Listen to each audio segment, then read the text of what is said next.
Cristiano Ronaldo, vai embora Cristiano Ronaldo, bateu, golo. Balotelli, Aguero!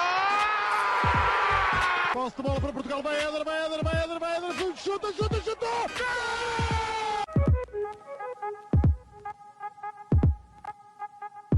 Olá, sejam muito bem-vindos a mais um episódio do podcast Os Panenka. Eu sou o Rodrigo Canhoto, estou na companhia do habitual João Gil. Tivemos uma desistência de última hora de João Blanco. Ele está aqui connosco, mas não consegue aparecer. E Miguel Rocha está lesionado e, portanto, também não consegue aparecer. Portanto, sobram os fortes. Temos uma grande representação do Benfica hoje neste episódio. Podemos dizer o que quisermos. Mas hoje não vamos... Quer dizer, vamos falar do Benfica, mas mais à frente. Vamos falar aqui um bocadinho da final do Mundial de Clubes. Gil, pronto, como é que surpreendeu este resultado 3-0 para o Chelsea? Bem, para o primeiro comentário é precisamente, já que não temos aqui hoje ninguém para contrariar, pena o Benfica não estar lá, não é? Estou a brincar agora a sério. Foi uma final surpreendente, de facto, como tu disseste. Eu apostava todas as minhas fichas, não é que eu aposto, mas apostaria todas as minhas fichas numa vitória do PSG. Tem demonstrado ao longo da competição, apenas tinha perdido com o Botafogo na fase ainda de grupos, não é verdade? Pois, e tinha acabado de dar 4-0 ao Real Madrid, numa exibição categórica, onde colocou o Real, como diria um certo senhor deste tamanhinho, e estávamos à espera de uma continuidade desse percurso, mas não foi nada disso que aconteceu. Foi um Chelsea que surpreendeu. Eu lembro-me do jogo com o Benfica, lembro-me que era um Chelsea um pouco até desconfiado de si próprio, talvez não era uma equipa muito consolidada, muito oleada, mas nesta final mostrou uma face totalmente diferente.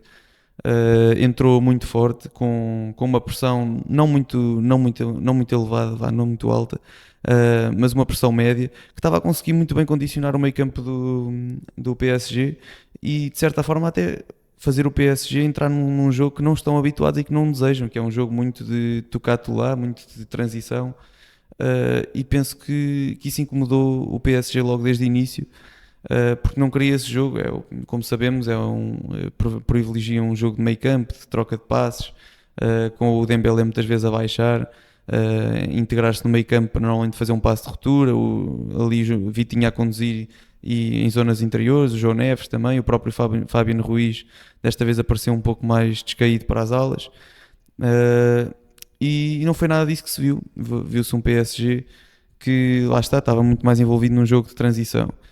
E Chelsea até tem uma primeira oportunidade mais flagrante, com um grande remate de Cole Palmer que até dá a sensação de golo. E a seguir, quando o PSG parecia que estava a começar a equilibrar, até tem também um lance muito perigoso, que é um cruzamento do Doué, acho eu, que é cortado in extremis pelo Cucurella, senão estava lá já um jogador, já não me lembro quem era, para finalizar com a baliza praticamente aberta. E quando se parecia que o PSG estava a conseguir assentar a Reais, eis que surge o primeiro gol do Chelsea, que é uma jogada, penso que é o Roberto Sanchez, abre na direita, um passe em profundidade. E o Nuno Mendes, uma das primeiras vezes esta época, é completamente comido nesse lance, e o Malo Augusto consegue entrar dentro da área e pôs ali um ressalto ao outro, o Cole Palmer, com uma frieza que já nos habituou, não é verdade? E com um estilo de golos que eu considero que é muito característico dele, que é aquele rematezinho ao canto, parece que vai com pouca força, é um passe para a baliza, é um grande golo. Aliás, os dois são muito parecidos. O segundo é uma jogada genial do Cole Palmer, como engana a defesa toda do Chelsea, Simulou o passo para o Malo Augusto, depois remata em grande depois ainda consegue deitar o Beraldo, porque fins que vai rematar, ele tenta fazer o carrinho e depois é que remata. Mais um golo a papel químico do primeiro. E essa surpresa já era grande, ainda mais ficou com o terceiro golo do Chelsea, ainda na primeira parte. E penso que pronto, o PSG nunca mais conseguiu encontrar desde esse golo, o terceiro golo. Então, para a segunda parte, o PSG até parecia que prometia ali alguma coisa, começou pressionante, começou a proporcionar ao Roberto Sanchez boas intervenções. Vamos ser sinceros, se ali um golo tem entrado, poderia ser tudo diferente. Sim. Portanto, o próprio guarda-redes do Chelsea foi muito importante, mas conseguiu... Faz 6 defesas, 5 dentro da área. Exatamente, e algumas delas de alto grau de dificuldade. Sim. Há uma do Dembélé mesmo no início da segunda parte, que ele tira mesmo quase em cima da linha. Portanto, bem o guarda-redes do Chelsea. E o PSG, pronto, a partir dali se calhar dos 60 minutos, quando viu que a bola não entrava, o jogo ganhou traços mais quesilhentos, mais lutas entre os jogadores. Sim, já tinha acontecido seguir ao gol do Chelsea, já havia picardias. Sim, picardias. Pronto, sempre com ali um jogador no foco da confusão, que acabou por levar um puxão de cabelos. Um jogador que parece ninguém gostar. E já posso falar dele a seguir quando formos para os destaques mais individuais, se quiseres. Sim, sobre esta final, acho que o Enzo Maresca preparou mesmo muito bem a equipa, descobriu claramente as debilidades do PSG. Começamos o PSG a mostrar muitas vezes a 3, projetando depois o Nuno Mendes, baixando o Vitinha, e depois aproveitou muito bem às vezes a falta de Nuno Mendes nesse espaço. Há que também dar muito mérito ao trabalho do Pedro Neto, teve assim um trabalho um bocado mais invisível, mas para mim foi dos melhores jogadores deste Mundial de Clubes. Ele acaba por estar sempre a acompanhar o Nuno Mendes, não permitia que criasse situações de superioridade face ao... Desculpa, começa para o Hakimi. Não permitia que criasse situações de superioridade sobre o Cucurella. O Hakimi foi dos jogadores com mais participações para gol e foi o jogador que mais oportunidades criou neste Mundial de Clubes, e por isso grande trabalho do Pedro Neto e claro toda a equipa técnica ao preparar assim este jogo. O meio campo do PSG foi, podemos dizer que aniquilado. O Vitinha bem tentou, mas o Enzo Maresca em primeiro lugar, acho que o Caicedo e o Enzo estão numa grande forma outra vez, grande Mundial de Clubes por parte dos dois. E depois a colocação de Reece James ali para o meio também é muito interessante. Fiquei surpreendido com o posicionamento do Enzo, que era mais à frente, quase na linha ofensiva. Sim, ele normalmente quando joga contra equipas em que a partida vai jogar mais em transição, costuma colocar o Enzo mais ali, também ter um meio campo mais combativo, e o Enzo que sabemos bem que lança rapidamente ataques. Normalmente depois quando joga contra equipas de menor calibre, digamos assim, acaba por baixar o Enzo. Eu acho que o Enzo não rende tanto nessa posição, acho que o Enzo tem estado de frente para o jogo. Concordo. E pronto. Depois acho que um jogador que veio criar problemas também, acabou por não conseguir marcar, mas acho que é um avançado que é mesmo a mais-valia para o Chelsea, é o Delap. Acho que entrou muito bem. O João Pedro é impressionante. Falar do João Pedro. Faz 3 jogos no Mundial de Clubes, 3 golos, 2 à Fluminense, o clube que o formou. E acho que... Vamos ver, eu não sei se o João Pedro deu sempre bons indicadores no Brighton. Não sei até que ponto é que é isto tudo, ou seja, que é este jogador... em primeiro lugar, ele teve espaço para fazer coisas que se calhar contra outras equipas não vai ter, que é ter espaço para correr com bolas nas costas. É um grande gol que marca o Donnarumma.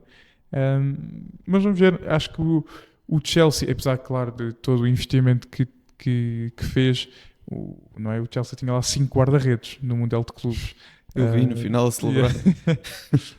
Todo o investimento que faz, acho que o Maresca acaba por construir uma equipa muito equilibrada, que vence a Conference League, acaba em 4º lugar, portanto qualificação direta para a Champions via campeonato na Premier League. Acho que foi finalmente percebendo o seu modelo, acaba por também variar muito. Quando joga com o Reece James, gosto de utilizar o Reece James como um lateral invertido, colocá-lo mais por dentro. Com o Malo Augusto e com o Cucurella, deu muito corredor aos dois, por isso também é boa adaptação.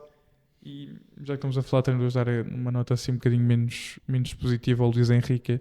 Faço também aquilo que aconteceu no final do jogo, por mais provocações que haja, e sabemos que a equipa do Chelsea provoca bastante.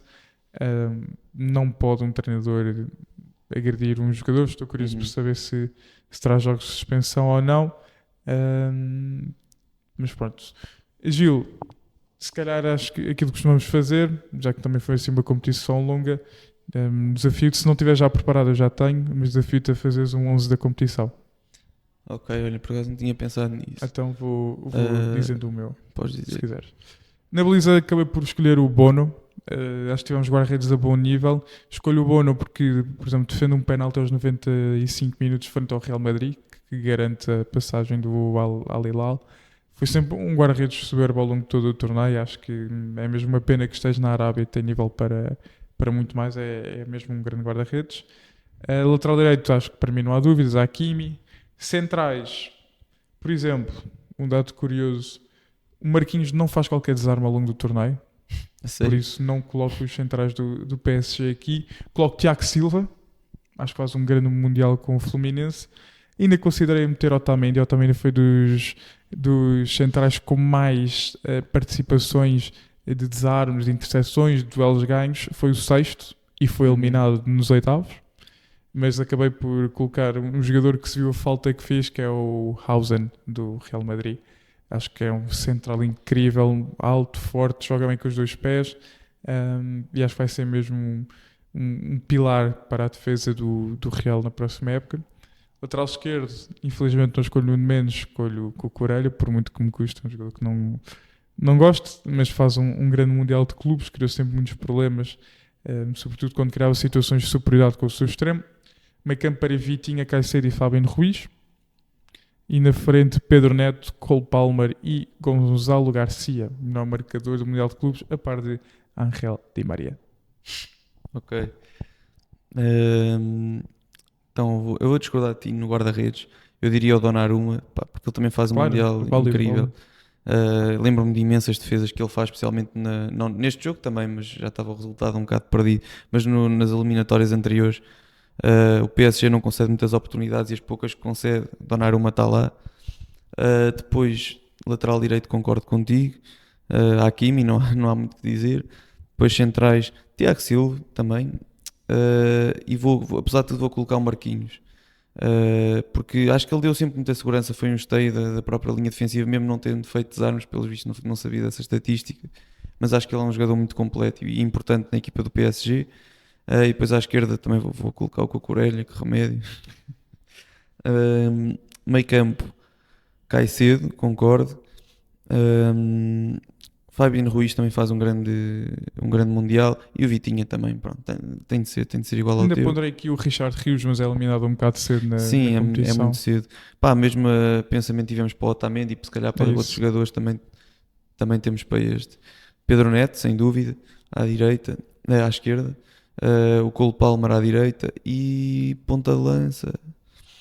Não tinha pensado porque não houve assim ninguém que se destaque. Olha, vou pôr o João Pedro, nem que Pode seja ser, pode por este finalzinho e pela importância que teve nestas Já duas joga últimas. 3 jogos, 3 golos, acho que é válido. Gonzalo Sim. Garcia também um bocado por ter sido surpresa, um rapaz que aparece com 21 anos num Mundial de Clubes e depois é titular, face também às ausências. E portanto, pronto, está feita assim a análise ao Mundial de Clubes. Achas que é uma competição para continuar? Pá, é de facto uma competição interessante. Eu acho que em termos competitivos é muito mais fiável do que o último Mundial, do que os outros Mundiais de Clubes anteriores, não é? Que eram normalmente ou poucas eliminatórias, ou então só mesmo um jogo. Acho que é um formato mais interessante. No entanto, por questões de calendário, parece-me inviável que esteja a ser jogado todos os anos. Parece-me demasiado. Se calhar considerar fazer este Mundial Mas é de 4 em Clubes, 4 anos. este modelo, ok, eu ia dizer considerar fazê-lo de 4 em 4 anos, pelos vistos já é mesmo assim. Portanto, então não tenho nada a dizer, concordo plenamente com a sua realização de 4 em 4 anos. E depois, pronto, nos outros anos que seja só uma final, como se costuma fazer já. Eu também acho que é muito mais interessante este formato, porque em primeiro lugar vemos clubes de literalmente todo o mundo, e mais clubes, ou seja, não é apenas aqueles que venceram a principal competição internacional, mas vemos mais futebol de outros continentes, que é sempre bom. Acho que se tem de pensar muito bem no sítio onde se faz. É ridículo os jogos durarem 4 horas como durou o Benfica de Chelsea, porque só foi um relâmpago. Jogar-se a 40 graus é absurdo. Já se fala que o próximo poderá também ser na Arábia Saudita ou no Qatar, portanto a lenga-lenga vai ser... Deve ser 40 a 45. Exato, e se calhar não há trovões para arrefecer. Por isso acho que é uma competição interessante. Acho que é mesmo para continuar. Falando agora um bocadinho de clubes portugueses, estamos na altura de mercado e começo por aquele que infelizmente foi o campeão nacional, Sporting, que em termos de entradas teve Bruno Ramos vindo do Académico de Viseu, Ryan Lucas do Flamengo, Diogo Travassos regressa de empréstimo, está a fazer para a época, Koshorashvili vem do Levante e Alisson Santos do Vitória do Brasil, isto em termos de entradas. Em termos de saídas temos que o Kenda fica, mas é já atleta do Chelsea. Uhum. Só Tiris é mais uma vez emprestado, Kovac Andredi também, Kovacevic sai para o Norwich por 2,5 milhões e Diogo Porra, Pinto grande sai, venda. Diogo Pinto sai a custo zero para o Estrela e Marcos Edwards sai por 10 milhões de euros para o Burnley. Como é que tens achado este mercado do Sporting? Também é uma enorme venda essa do Marcos Edwards. Lá está, os nomes que tu mencionaste até agora, muitos deles, por exemplo o Travassi, assim já eram do Sporting, não é? Estavam emprestados apenas. Os outros, sou-te sincero, não conheço assim muito. Conheço obviamente o Kosharashvili, é talvez o nome mais sonante até agora, também pelo próprio preço. É um bom jogador, um bom médio, tem algum golo até, tem bom remate fora da área, parece-me ser uma boa solução de complementariedade para o plantel. Não sei se vai saltar para titular, mas Eu acredito que sim. provavelmente para o pé de Ullmann, não é? Uhum. Mas sim, parece-me ser um bom nome. O resto não conheço assim muito. O que é que eu posso mais dizer? Foi uma grande venda também a do Kovacevic. Era claramente um guarda-redes que não... Dá bastante prejuízo. Pois, já não me lembro por quanto é que ele veio, mas 7 milhões, acho que foi, não foi? 7 milhões. Pronto, mas de qualquer forma, qualquer coisa de dinheiro por ele depois da temporada que ele fez já é muito bom. Por isso, até agora está a ser um mercado tranquilo. O Sporting está a conseguir manter as suas Falta a peças. grande venda Até agora está, para poder atacar o mercado. Pois, até agora está a conseguir manter as principais peças. Vamos lá ver até quando é que a novela vai durar, porque eventualmente vai ter um desfecho e não vai ser muito positivo para o Sporting, na minha opinião. Aliás, já não está a ser positivo para o Sporting, o jogador não se apresentou ainda, não é verdade? Mas o próprio Varandas diz: se isto não se resolver é muito simples, ele vai pagar uma multa pesada, pede desculpa ao plantel e siga. Pois, o problema é que o jogador já sabemos que o mundo do futebol não funciona bem sempre assim, não é? Porque provavelmente ele já vai entrar no balneário e vai entrar contrariado, não é? Se repararmos, ele está a fazer tudo que pode para fugir do Sporting. Não me parece que seja um caso de volta lá, dá-lhe umas palmadinhas nas costas e já está tudo bem, já está a treinar. Eu acho que ele tem um estatuto no plantel que mais ninguém tem. Ou seja, toda a gente percebe que ele quer sair e que faz sentido a saída dele, visto a sua qualidade. É um jogador que o rendimento é inquestionável e por isso eu até acho que, tirando o Arder, todos os jogadores ficariam contentes por ele estar lá. Por ele Não, chegar. isso aí eu concordo plenamente. Agora, a questão é do jogador propriamente dito que não deve querer ficar mesmo de qualquer forma no Sporting. Até já, não sei se é verdade, obviamente já sabemos como é que é a silly season e as notícias, mas já vi várias a dizer que o jogador até admite ser emprestado só para não voltar ao Sporting. Mas a questão do empréstimo é que basta ao Sporting dizer: não, tens contrato connosco, não te vou emprestar. É verdade. Eu acho que neste caso o Sporting tem a faca e o queijo na mão. Sim, é facto que o jogador tem contrato, isso aí é inegável. Agora, eu já critiquei aqui várias vezes, por exemplo, o Benfica, pelo que se sabe, quando deixa sair os jogadores, por exemplo... Já lá vamos. Mas estou só a dar um comparativo, que eu critico e digo: não, o jogador tem contrato, tem de ficar. E se fizer birra, fica na mesma e faz birra. Agora, o Sporting eu acho que o caso é ligeiramente diferente por causa da tal promessa que fizeram ao próprio Gyökeres da parte da direção, Isso aí nunca... em que ele sairia depois de mais um ano. Eu acho que isso aí faz toda a diferença, porque o jogador sente-se diretamente traído pela promessa que lhe fizeram e que não estão a cumprir. Por isso eu acho que o caso é diferente nesses moldes. Certo, a minha questão sobre isso é que nós ainda não sabemos o que é verdade e o que é que não é, sobre essa tal Mas promessa. o próprio Varandas admitiu que não falou Sim. dos valores, mas disse que tinha Certo. que falar com o jogador para sair no Exatamente. final da segunda época. Agora, se forem atenção, para mim o Gyökeres saiu por uma cerveja e uma bifana, obviamente. Vinha emprestado para o Benfica, podia ser também. Por mim, eu aceito o Gyökeres no Benfica para ser suplente de Pavlidis. Mas acho que o Sporting está em muito mérito aqui ao Varandas, que até fez o empresário abdicar do valor que era para o Gyökeres ir embora, que é um negócio que acaba por ser mais rentável ao Sporting. Ou seja, os valores podem ser menores, mas o dinheiro que entra no Sporting é maior, e acho que o Varandas está a tratar desta situação muito bem mesmo, a fazer finca a pé, dizer é isto ou nada, e portanto se o jogador quer ficar cá a fazer birra, tudo bem, é mais um ativo do Sporting. E por exemplo, temos o caso do Osimhen no ano passado no Nápoles para o Galatasaray, não sai, Acredito que o Sporting não chega a essa loucura de emprestar o jogador para um mercado secundário. O caso do Osimhen, ele parte tudo na Turquia, faz um grande ano na Turquia e vamos ver. Acho que, ao contrário se calhar do Nápoles, que também tinha o Kvaratskhelia, que acaba por sair em janeiro, o Sporting tem muitos mais ativos que possa vender e que permitam depois atacar o mercado. No caso de Diomandé, para mim a grande venda do Sporting seria Diomandé, para manter as outras peças. Acho que também se sabe que o Varandas garantiu o Rui Borges. O único jogador assim pelo valor abaixo da cláusula, caso saia, é o Gyökeres, que é para garantir esse dinheiro para atacar o mercado. A partir daí é só os jogadores que saem pela cláusula. E portanto vamos ver. Acho que o Sporting tem mesmo tudo nas mãos, a dizer, não tenho de vender o Gyökeres, posso vender o Diomandé, posso vender o Inácio, posso vender o Yulman. Acho que o Yulman seria aquele jogador que seria mais insubstituível. Sim. Acho que é mesmo um jogador mais diferenciado. De vender, sim.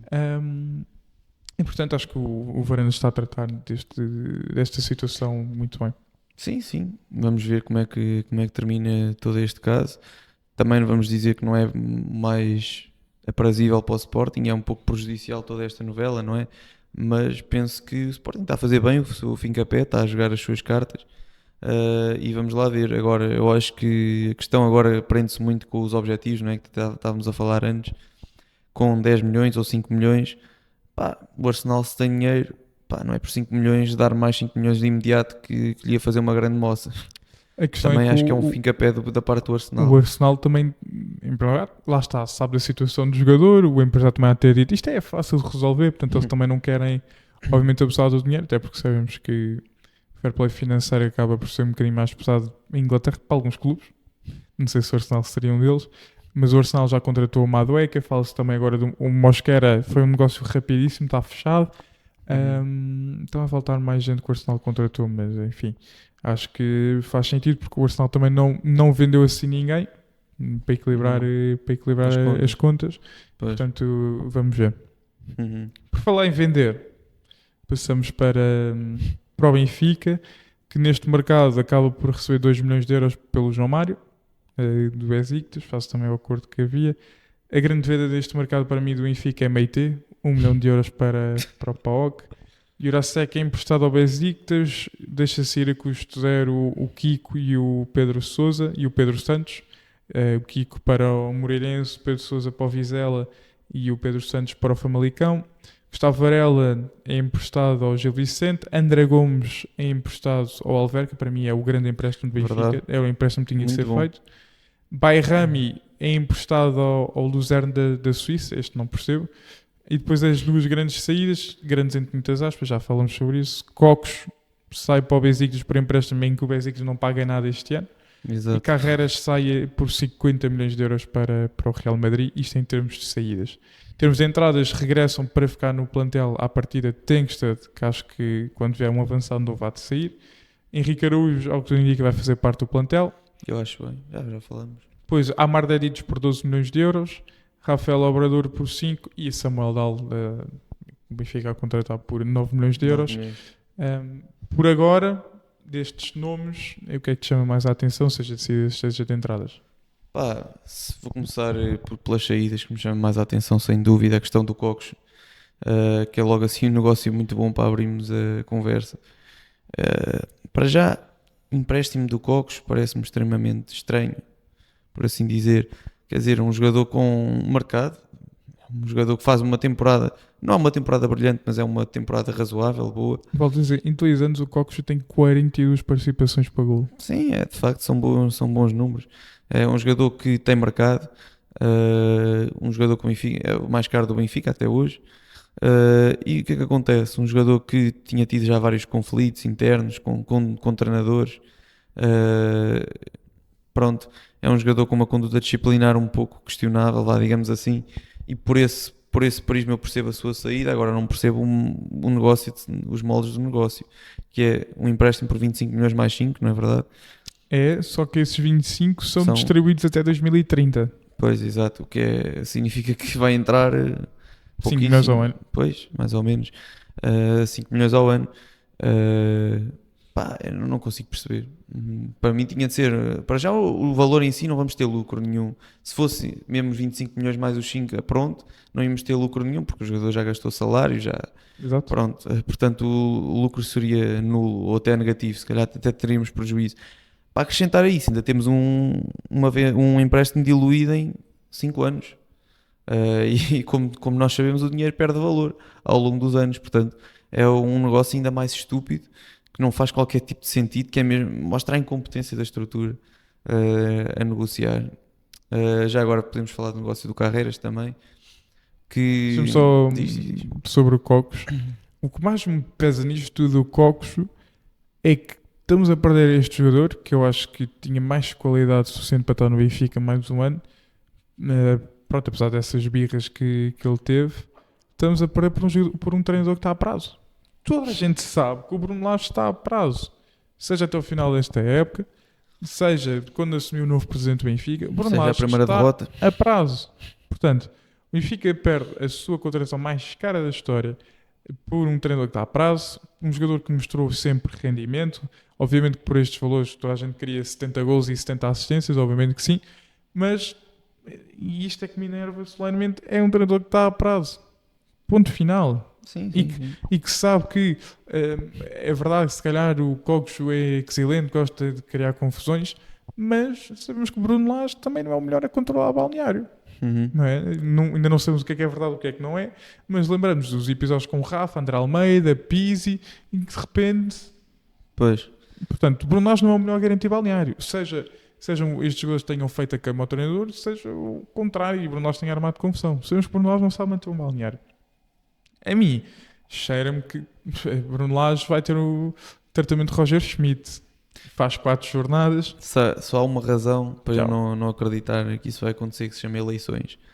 Que imagem é que daria Rui Costa se a terceira ou quarta jornada, logo ali antes das eleições, despedisse o treinador e fosse buscar outro? Acho que isso seria insustentável. Eu percebo. Para ele. A questão é, e se estivesse a perder, como o ano passado? Pois, não sei, mas a questão é que eu acho que isso aí para ele é impensável. Acho que ele prefere manter o Bruno Lage até às eleições.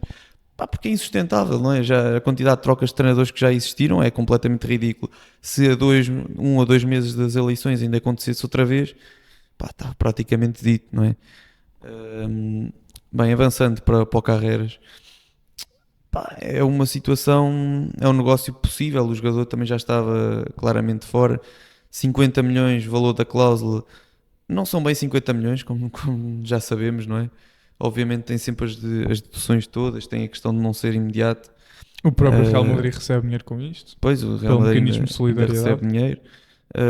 Depois há aqui uma questão que eu tenho de elogiar o Benfica, e talvez seja a única, que foi a questão de também não haver intermediação, como é que se diz, custos de intermediação. Sim. Pelo menos saiu no relatório do Benfica, que publicou, portanto isso aí talvez seja o único ponto positivo no meio disto tudo. Sim. Lembrar que o United recebeu 20%, não dos 50, mas de 42 milhões, porque o Benfica contrata por 8 milhões de euros e Sim. tinha esta cláusula, portanto Retira-se o dinheiro ainda é bastante dinheiro, são Sim. alguns milhões que o Benfica perde, É 20 e 42, pá, e 8 milhões. portanto no fundo Milhões e o 400 Benfica gastou mil. 16, digamos assim, em Carreiras, portanto Sim. não sei quanto é que é o mecanismo de solidariedade, mas portanto o negócio de Carreiras está a rondar aí os 30 e tal milhões. Que atenção, para um lateral faz todo sentido, e aqui sim concordo. O Rui Costa disse é pela cláusula, Aqui acabou. foi o possível, aqui não havia Concordo. grande alternativa. Quanto ao jogador que veio, eu já sei que tu és um bocado crítico dele, não é? Caso não tenham ainda visto, vão ver o Reels que tu fizeste, falar sobre o Obrador. Eu não conheço o jogador, sou-te sincero. Pá, parece-me que foi prudente trazer um jogador para substituir, obviamente que não com a mesma qualidade nem para a primeira linha, mas parece-me uma ideia mais prudente. Agora, se calhar, se o jogador era ao certo, a história já é outra. Nós não sabemos como é que o Bruno Lage vai jogar. Não me cheira nada que seja uma linha A3, visto que o Bairrami é emprestado. Acho que vai ser uma linha A4. Por isso, tendo em conta isto, eu acho que o Benfica devia ter ido buscar um lateral esquerdo titular. Ponto final, ou seja, o Dal já provou que é muito bom com bola e é melhor do ponto de vista ofensivo do que defensivo, tal como o Dedic. Portanto, o Benfica nem nisto equilibra. Portanto, para mim, devia-se ter ido buscar um lateral esquerdo titular. Ponto. Que depois o Dal fosse rodando, fosse crescendo. E por isso acho que é mesmo um erro crasso. Acho que o Benfica vai ter ali uma grande habilidade na lateral esquerda. Enfim, concordo. Não há muito mais a dizer. O resto já não. O empréstimo do André Gomes muito bem, não é? Uma equipa de Primeira Liga que esperemos que jogue bastante. É um guarda-redes, portanto deve jogar bastante. E o resto das saídas Meite, ainda bem. Jurasek, ainda bem, emprestado. Surpreende-me o empréstimo by Rami. Não estava à espera. Também me surpreende. Não jogava, era um jogador que não jogava muito. Quando jogou, mostrou-se ser fiável. Sim, contra o Bayern. Sim, contra Pronto, Tirsense. Tirsense. Lembras-te desse jogo, não é? Tu até querias apostar Eu que ele apostei marcava. que o by Rami marcava e marcou. Exato. Portanto, é um empréstimo estranho. Se for para ele ganhar ritmo e competição, está bem, concordo. E para o ano, se vier bem, melhor. Até poderá espreitar um lugar no 11, quem sabe. Mas não parece que seja um jogador talhado. A mim o que me estranha é que ele tem 23 anos, ou seja, não Sim, tem já propriamente 20-21, fazer um empréstimo de afirmação e depois ganhar lugar. Acho que é um jogador, pronto, que sabemos como é que é. O Benfica gosta de apostar num plantel mais jovem, a partir tirando uma exceção ou outra. Vamos ver como é que corre o empréstimo. Espero que seja uma espécie de Bayern dos empréstimos para o Bayern Rami. Ou melhor, espero que isso esteja reservado para o André Gomes. Espero que o André Gomes faça mesmo um grande ano no Alverca. E venha a ser titular. Eu acho que o André Gomes tem tudo para daqui a 2 anos, ainda por cima, se agora se fala na possível saída do Turbino, acho que o André Gomes é mais guarda-redes que o Samu. E acho que daqui a 2 anos vamos ver o André Gomes como titular da baliza do Benfica. Certo.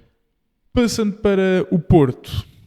O Porto, que em termos de saídas até agora teve apenas Fran Navarro, que recebe 2,7 milhões de euros por parte do Braga. André Franco e está-me a faltar outro jogador, foram colocados à parte por parte de Farioli. Estão a faltar o outro. Não sei em termos de entradas, o Porto tem as principais entradas de Borja Sainz, negócio a rondar os 15 milhões de euros. Acho que é uma grande contratação por parte do Porto. É um jogador muito forte que em 42 jogos marcou 19 golos e deu 4 assistências na segunda divisão inglesa. São números muito bons.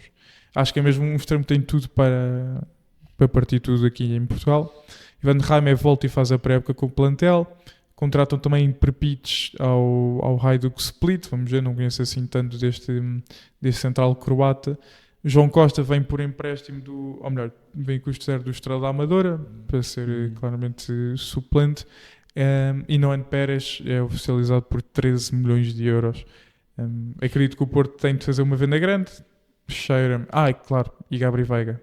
Gabri Veiga. Cheira-me que a grande venda do Porto é óbvio. Quem é que é? Há de ser Diogo Costa. E o Samu também não foi já? Não compraram a restante da cláusula? Compraram o restante do passe. Portanto, o Samu custou 32 milhões de euros. Pois. Acho que, vamos ver, ele também é novo, mas acho que não se justifica assim tanto este negócio.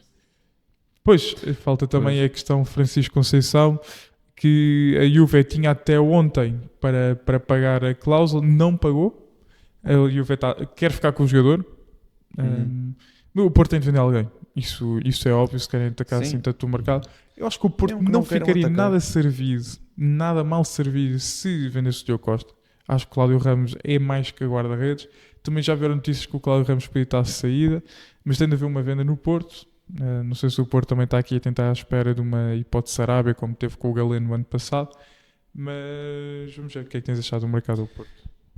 De facto tem sido um mercado gastador, mais para esse sentido, obviamente com bons nomes, como tu disseste, o Borja Sainz, o Gabri Veiga também promete muito, já jogou inclusive no Mundial de Clubes. Novo número 10. Exato. O Fábio Vieira foi embora, não é? Foi.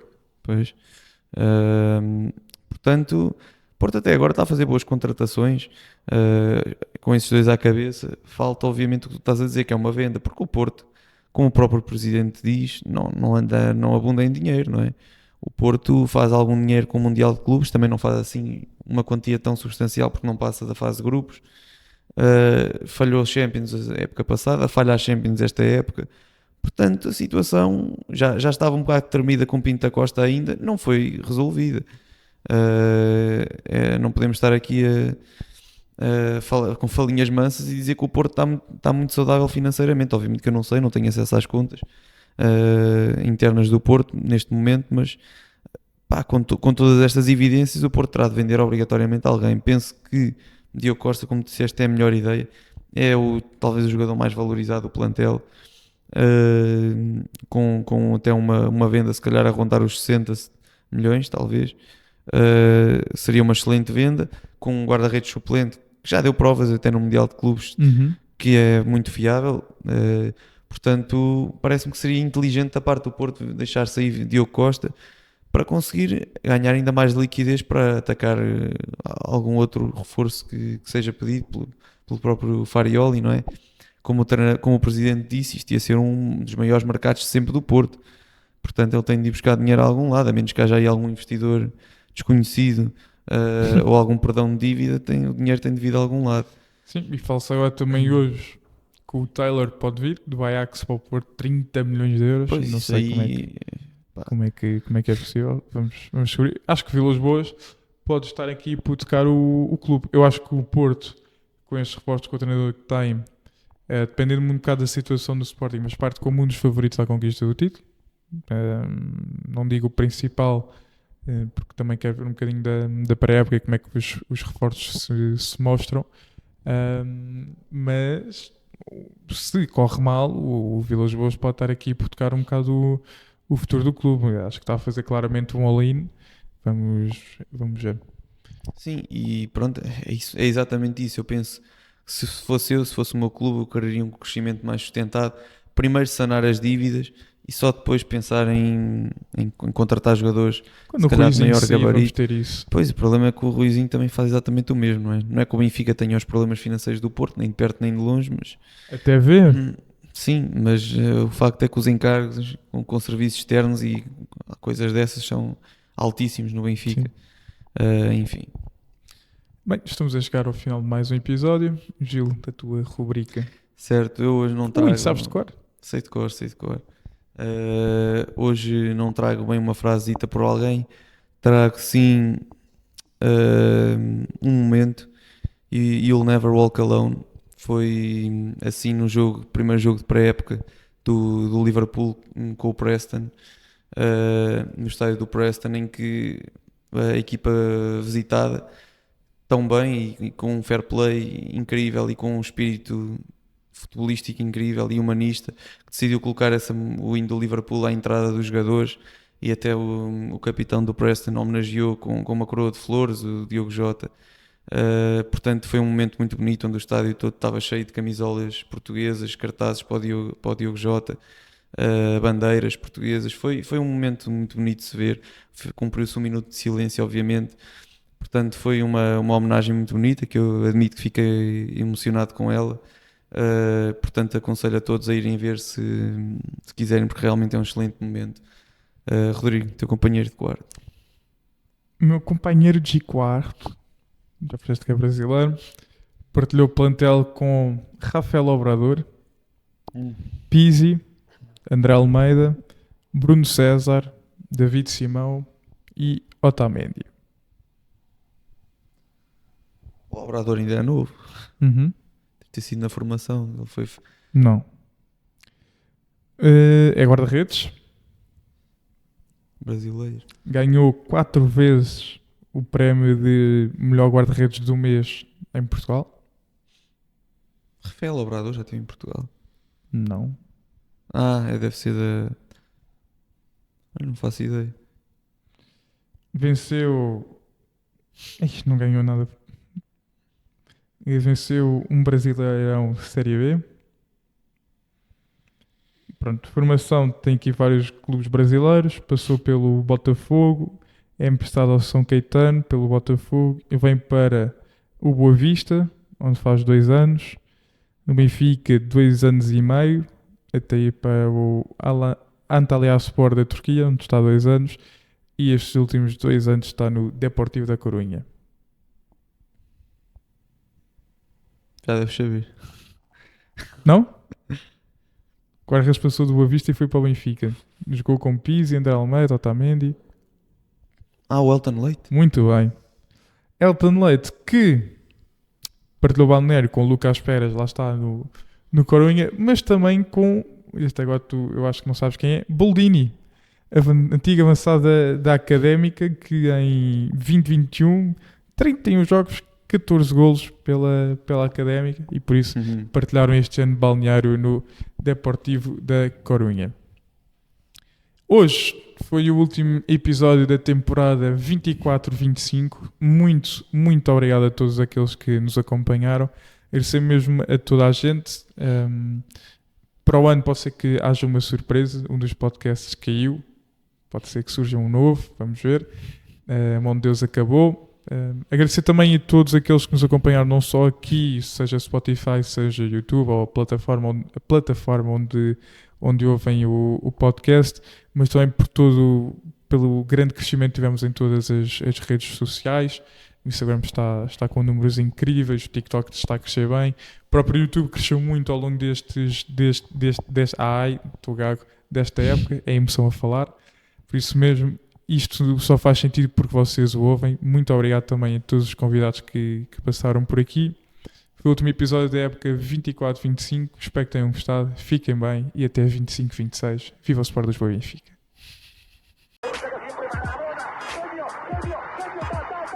Liverpool 3-0. Corner taken quickly, Origi!